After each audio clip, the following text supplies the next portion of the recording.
Safety at work isn't just about being careful. It's actually written into the law.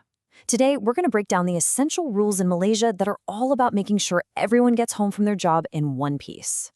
So here's a big question for you. Who's actually responsible for keeping you safe at work? Is it your boss? The government? Is it up to you? It feels complicated, but the law lays out a really clear structure. Let's dig into who's on the hook for what. All right, here's what we're going to cover. We'll start with the big picture, the blueprint for safety.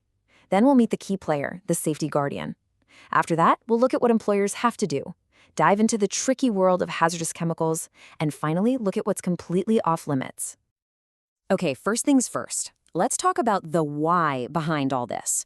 These regulations, they aren't just there to create a bunch of paperwork and headaches. They're a framework, a shield, really, designed for one reason and one reason only: to keep people safe. And this is the really important part. This whole system is built to be proactive, not reactive. It's basically a legal game plan for employers to find and fix hazards before they can hurt anyone. We're talking about preventing everything from a sudden injury to a long-term illness that develops over years. So, at the center of this whole system, you've got this one key person. Let's meet the Safety and Health Officer, or SHO for short. Think of them as the official guardian of safety on the ground.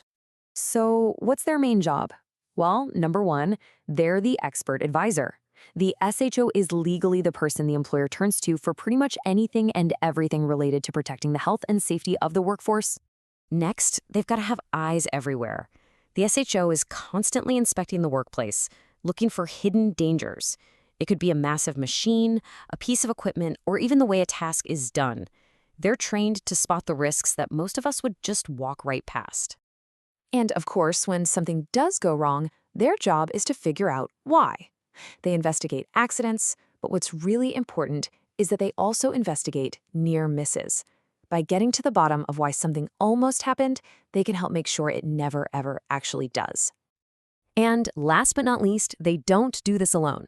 They're collaborators. An SHO works hand in hand with the employer and the safety committee to get safety programs up and running. So you've got the advisor, the inspector, the investigator, and the collaborator, all wrapped up in one critical role. But listen, an SHO is only as good as the support they get. They absolutely can't do it alone. And that brings us to the employer's side of the bargain, the duties that they simply have to fulfill. It's a partnership for sure. Which brings up a really practical question. Does every company need an SHO? A small coffee shop, for instance? Well, no, not necessarily. The law gets very specific about when hiring an SHO becomes a must. And what's cool here is how specific it is. For big construction projects, it's not about the number of workers, it's about the money. If the contract is worth more than 20 million ringgit, you need an SSO. But for other high-risk industries, like shipbuilding or chemical manufacturing, it's all about headcount. Once you have more than 100 employees, that role becomes mandatory. And once that SHO is hired, the employer has some serious responsibilities. They have to give the SHO the tools and information they need to do their job. And, this is so important, they also have to let the SHO get professional training at least once a year to keep their skills up to date. This is where the accountability really kicks in.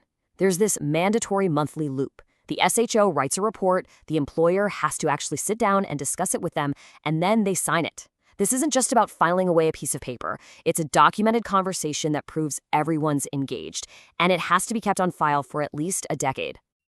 All right, let's switch gears and zoom in on something super critical in a lot of workplaces: how we're supposed to handle chemicals that can be hazardous to our health. First off, what are we even talking about when we say chemical hazardous to health, or CHH? It's a pretty broad umbrella. It covers specific chemicals listed in the rules, it covers pesticides, and even certain kinds of waste. Basically, if a chemical at work has the potential to make you sick, these rules apply. Okay, so to manage the risk, you first have to measure it. And the rules give us two key numbers to watch. First is the time-weighted average. Think of that as the safe average level of a chemical in the air over a whole 8-hour shift. But then you have the ceiling limit. That's the absolute red line. It's a concentration that should never, ever be crossed, not even for a moment. So how do you actually control that exposure? Well, there's a strict order of operations, a hierarchy of controls. The best thing you can possibly do is just get rid of the chemical completely. If that's not possible, you try to swap it for something safer. You go down the list, maybe isolating the process or using better ventilation. And only, and I mean only, as the absolute last resort, do you rely on personal protective equipment like masks and gloves. PPE is the final safety net, not the first solution. And finally, we get to the stuff that's just too dangerous. There are some substances and some situations where the risk is so high that the only control is a flat-out ban. This is the absolute line in the sand. And on this, the law doesn't mess around. It's crystal clear. You cannot use blue asbestos for any commercial reason, period. You can't use white phosphorus to make matches, and you can't use seriously toxic chemicals like benzene just for cleaning parts. For these specific jobs, these substances are considered off limits, full stop. And really, this quote from the regulations themselves says it all, doesn't it? It all comes back to this one goal: to stop people from getting sick, poisoned, or suffering any other harm just because they showed up to do their job. So that leaves us with one final question for you to think about. The law gives us the rule book, the what we have to do, but it's the how that really makes a difference. So take a look at your own workplace. Is safety just a list of rules to follow, or is it something more? Is it really a part of the culture?